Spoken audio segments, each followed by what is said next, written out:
Assalamualaikum warahmatullahi wabarakatuh.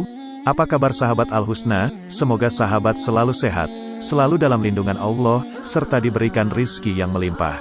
Jangan lupa sahabat untuk like, subscribe, dan tekan loncengnya untuk mendapatkan video tausiah terbaru dari ustadz-ustadz terbaik yang kaya ilmu agama hanya di Al-Husna. Akhirnya kami ucapkan selamat mendengarkan.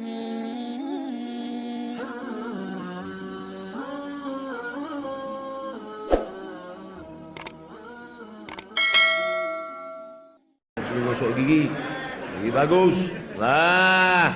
Setelah itu tarik air ke hidung, ambil air masukkan ke hidung, tarik. Kenapa tarik hidung? Karena dari hidung naik dia ke otak.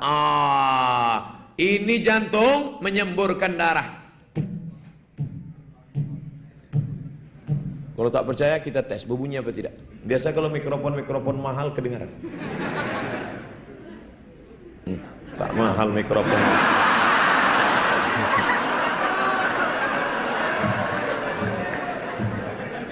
Itu jantung menyemprotkan darah, darah membawa oksigen, oksigen ditarik naik ke otak. Itulah mengapa sujud kita bagus, lama-lama sujud. Allahu Akbar. Kenapa lama sujud? Karena jantung membantu menyemprotkan darah, turun dia ke otak. Nabi SAW ketika dia jadi imam solat, maka bukan waktu jadi solat wajib, solat fardu, enggak. Ketika dia sedang solat tahajud di kamarnya malam, Nabi sedang solat, Allahu Akbar, lama sujudnya, sampai datang Sayyidatuna Aisyah Ummul Mukminin radhiyallahu anha mencubit tangan Nabi, dicubitnya tangan Nabi. Selesai solat Nabi tanya, Aisyah, ya kenapa kau cubit tanganku? Lama betul kau sujud ya Rasulullah, kusangka kau udah sakratul maut. Maka ketika diambil air, disedot ke hidung, naik ke atas, memang sakit memang, tapi terbantu. Orang yang flu, pilek, batuk bagus. Siapa yang flu, siapa yang pilek, batuk, nanti ambil air, tarik ke atas. Tarik. Sakit Pak Ustadz, bukan tanggung jawab saya. Tanggung masing-masing. Insya Allah air liurnya, ludah-ludahnya, ingus-ingusnya keluar. Daripada kena penyakit polip, salah satu penyebabnya kata dokter, ambil bunga, cium, ambil bunga, cium, ambil bunga, cium, menyumbat berbagai macam. Maka tarik ni ke atas, maka dia sehat walafiat. Fisiknya diperhatikan. Habis itu wajah. Idza qumtum ila sholati fasilu wujuhakum. Basuhlah muka kamu. Yang dimaksud muka itu mana? Paku telinga kiri, paku telinga kanan. Mana pakunya? Ini paku. Nampak? Ini paku. Yang tak berpaku, buatlah sendiri. Sejengkal cuman lebarnya. Paku kiri, paku kanan. Yang batas wajah atas mana? Batas dagu dengan batas tumbuhnya rambut di atas. Itulah wajah yang mesti disapu. Dari dagu sampai batas tumbuh di atas. Nah, ini. Batas normal. Mana tahu tumbuhnya sampai ke atas? Itu. Jadi tak perlu berwudu, ambil wudu.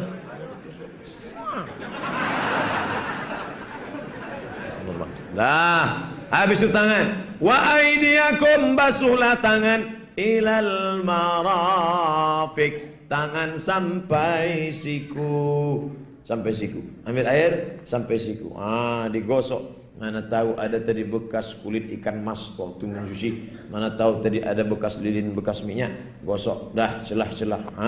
Dah. Habis itu kepala. Kepala bagaimana? Wamsahu biru'usikum. Usap kepala kamu. Kalau muka siram, kalau tangan siram, tapi kalau kepala tidak disiram. Yang pula hidupkan keran kepala. Kalau kepala, tangan yang dibasahi. Basahkan tangan. Kalau mazhab Syafi'i sikit aja sah. Ini Nabi pakai sorban, sikit aja disapunya. Kena sampingnya sikit sah. Katanya Pak Ustadz 3 helai ada. Itu pendapat sebagian ulama mazhab Syafi'i. Katanya 3 helai saja cukup. Tapi saya sampai sekarang belum pernah saya tengok orang nyapu kepala 3 helai.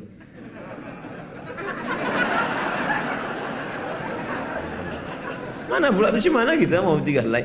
Ustaz Somad, ya boleh 3 helai. Sebagian mazhab Syafi'i mengatakan bisa. Yang 3 helai itu dari awal sampai ujung, dari pangkal atau dari tengah bisa. Ini nanya apa ngetes? Asal sudah basah tangan, kena sikit dah lah. Makanya kadang kita tengok anak-anak MDA itu apa sih? Nah, tapi kalau mazhab Maliki enggak. Di Maroko saya pernah wuduk di pasar, saya ambil basah tangan, saya sedikit. Oh, datang tukang sayur marah sama saya. Jadi pasar, la yasih, tak sah wuduk ente kata. Saya diam aja, saya tak peduli. Saya mau lawan tak badan dia tegak. Datanglah satu anak muda Maroko ngasih tahu, huwa minasyarqil awsat. Ini dari Asia Tenggara, hum alal madhabil Imam Syafi'i. Mereka ini mazhabnya Syafi'i. Dalam mazhab Syafi'i ba'dul ras, sebagian kepala saja cukup. Sedangkan Maliki tidak. Dalam mazhab Maliki basahkan semua tangan. Setelah basah disapu dari muka. Ke belakang. Habis itu sampai tengkuk, maju tarik ke muka. Masuk ketemu. Ustadz kenapa nggak pangkas, kata jamaah. Udah banyak masuk SMS WA. Kenapa Ustadz nggak pangkas? Ini nanti berangkat umroh mau gundul sekalian di Mekah.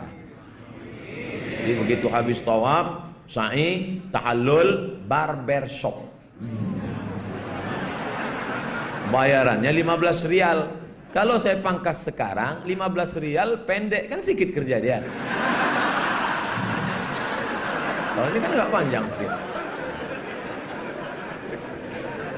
Nah, setelah wajah, telinga. Kalau mazhab Syafi'i lain air untuk kepala, lain untuk telinga. Kalau mazhab Maliki enggak, semua kepala sama telinga nyambung. Kalau enggak, basahkan telinga.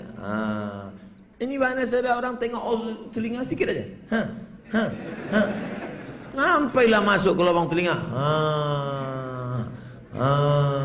Ini kadang banyak kita tengok orang cantik, ganteng, begitu ditengok lubang telinganya, sarang Spiderman. Kotor, jorok, tak bersih. Agama Islam mengajarkan bersih. Setelah itu barulah kaki. Wa arjulakum ilal ka'bain. Kaki sampai mata kaki. Itu zahirnya, itu materinya. Tapi di dalam itu ada spiritualitasnya.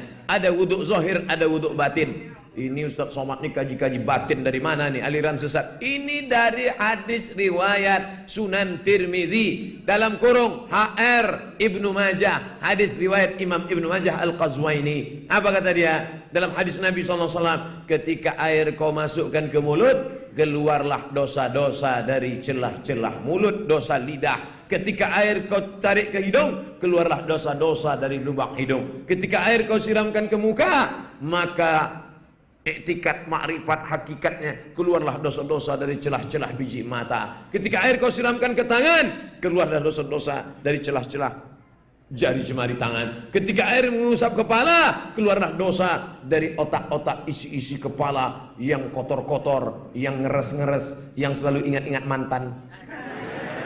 Sampailah ke lubang-lubang telinga, telinga yang selama ini mendengarkan lagu Kiang Racun Kucing Garong, Cinta Satu Malam, Kabika Cikabigam, Kuc-Kuc Kutahe, What Can I Do For You. Maka bersihlah lubang-lubang telinga, dan ketika disiramkan ke kaki, maka keluarlah dosa-dosa dari celah-celah jari jemari, langkah tapak-tapak kaki yang selama ini kaki kau langkahkan ke karaoke, ke night club, ke tempat maksiat, ke tempat janda-janda, ke... Maka setelah itu kau pun dalam keadaan suci menghadap ke arah kiblat, lagi-lagi spiritual. Asyhadu an la ilaha illallah la syarikalah wa asyhadu anna Muhammadan abduhu wa rasuluh. Kau minta 3 sama Allah. Allahumma ja'alni minat tawabin, jadikan aku orang yang taubat. Wa ja'alni minal mutatahhirin, jadikan aku orang yang mensucikan diri. Wa ja'alni min ibadikas salihin, jadikan aku hamba Engkau yang saleh. Asyhadu an la syarika la asyhadu anna Muhammadan rasulullah. Allahumma ja'alni minat tawwabin wa ja'alni minal mutatahhirin wa ja'alni min ibadikas sholihin. Yang hafal, yang enggak hafal gerak-gerakkan aja mulut. Apa yang kau baca tadi? Terserah aku lah, aku mau baca apa, mulut aku. Apa kau tanya? Apa kau tengok mulut aku? Makanya ketika wudhu itu seimbang antara zahir dan batin, antara material dengan spiritual. Tak boleh sambil wudhu sambil ngobrol. Ini banyak orang sambil wudhu ngobrol. Itulah udah kan aku bilang kemarin. Jangan. Tapi kau pergi juga. Aku nggak mau sebenarnya, nggak bisa. Inilah udah pulsa udah habis. Apa? Ini tak ada keseimbangan antara zahir dan batin. Maka kalau ada orang berkata, gimana cara membangkitkan spiritualitas ini Pak Ustadz? Dalam Islam diajarkan kedua-duanya. Ini adalah zahir, ini adalah zahir, ini adalah material, ini akan dimakan cacing tanah. Perut itu material apa spiritual? Material. Yang material hanya bisa dikenyangkan dengan material. Abdul Somad punya perutnya material, maka sebelum berangkat tadi diberi dengan makanan material. Apa dia? Pindang. Dikasih material. Pindang itu material apa spiritual? Material. Dikasih buah semangka, buah naga, macam-macam. Hebat. Spiritual. Leher. Leher ini tempat suara. Suara ini material. Leher ini material. Maka yang material mesti diberi material. Apa dia? Air. Air pun material. Ada material putih, ada material merah.